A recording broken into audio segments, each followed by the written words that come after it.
اللہ کے رسول علیہ السلام سے پوچھا گیا کہ یا رسول اللہ صلی اللہ علیہ وآلہ وسلم، اللہ مصیبتیں کس پر ڈالتا ہے، اللہ تکلیفیں کس پر ڈالتا ہے؟ تو میرے آقا علیہ السلام نے فرمایا سب سے بڑی آزمائش اور مصیبت اگر کسی پر آتی ہے تو وہ پہلے انبیاء کرام پر آتی ہے۔ انبیاء سے بڑھ کر کوئی مصیبت میں نہیں رہتا۔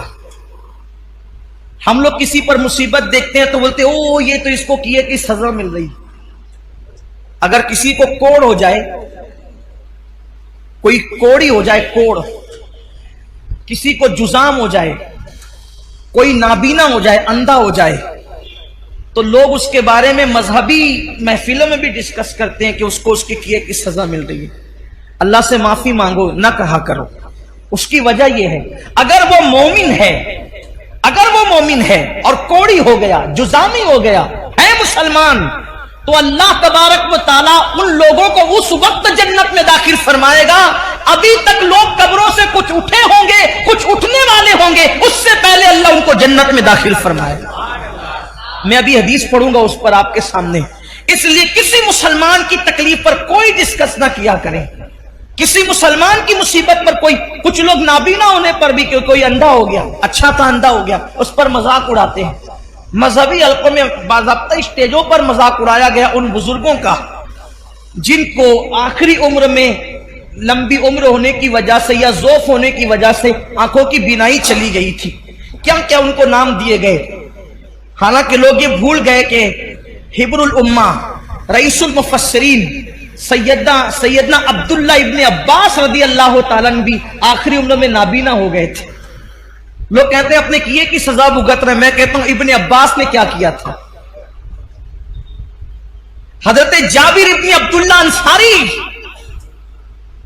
جن کے گھر حضور علیہ السلام کی دعوت مشہور ہے، آخری عمر میں وہ نابینا ہو گئے تھے۔ کئی صحابہ کے نام لیے جا سکتے ہیں جو آخری عمر میں نابینا ہو گئے تھے، لیکن یہاں تو بس علم نہیں ہے، بلکہ اگر کچھ پڑھا، ہم نے کچھ پڑھ بھی لیا ہے تو ہمارے علم پر ہماری جہالت غالب آتی ہے۔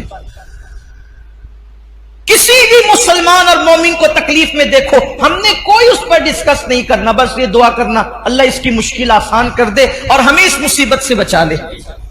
جو لوگ نابینا ہو جائیں اور مسلمان ہے، جو نابینا ہو جائیں مسلمان ہے، یا پیدائشی نابینا ہو یا بعد میں اندھے ہو جائیں بڑھاپے کی وجہ سے یا کسی مرض کی وجہ سے، کسی تکلیف کی وجہ سے، ان کے لیے بشارت یہ ہے کہ اوروں کے لیے اللہ تبارک و تعالیٰ کبھی کبھی تجلی فرمائے گا، یعنی کبھی کبھی پردے اٹھا کر کے ان کو اپنا دیدار کرائے گا۔ لیکن جو نابینا ہو گئے تھے اللہ فرمائے گا میں نے تم سے آنکھیں چھین لی تھی اور تم نے اس پہ صبر کیا تھا، اب جب تک تم چاہتے رہو گے میں تمہیں دیدار عطا کرتا رہوں،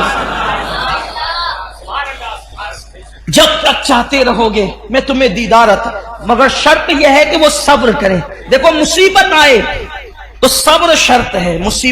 جو مصیبت میں واویلا کرے ناکام ہے، مصیبت میں شکوہ کرے ناکام ہے، مصیبت میں شکایت کرے ناکام ہے، لیکن جو صبر کرے، صبر اصل چیز ہے۔ صبر، سارے انعامات اس وقت ملیں گے جب وہ صبر کرے۔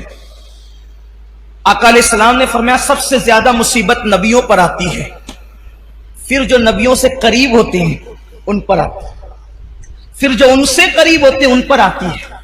یعنی مصیبتیں ہیں کس کے لیے؟ بلکہ ایک حدیث پاک یہ بھی ہے، اللہ کے رسول علیہ السلام وضو کر رہے تھے، یہاں پر تھوڑا عشق رسول کا باب بھی کھلے گا، واہ ہوگا، عشق رسول کا باب بھی واہ ہوگا، اور ہم دیکھیں گے کہ ہم میں کون عاشق رسول ہے۔ حضور علیہ السلام وضو فرما رہے تھے اور پانی حضور علیہ السلام کے وضو کا ڈھلان کی طرف بہ رہا تھا، وضو کا پانی ڈھلان کی طرف بہ رہا تھا۔ ایک صحابی تھے وہاں موجود، انہوں نے عرض کیا یا رسول اللہ صلی اللہ علیہ وآلہ وسلم میں آپ سے عشق کرتا ہوں، محبت کرتا ہوں آپ سے۔ حضور نے فرمایا صلی اللہ علیہ وآلہ وسلم کیا کہا تم نے؟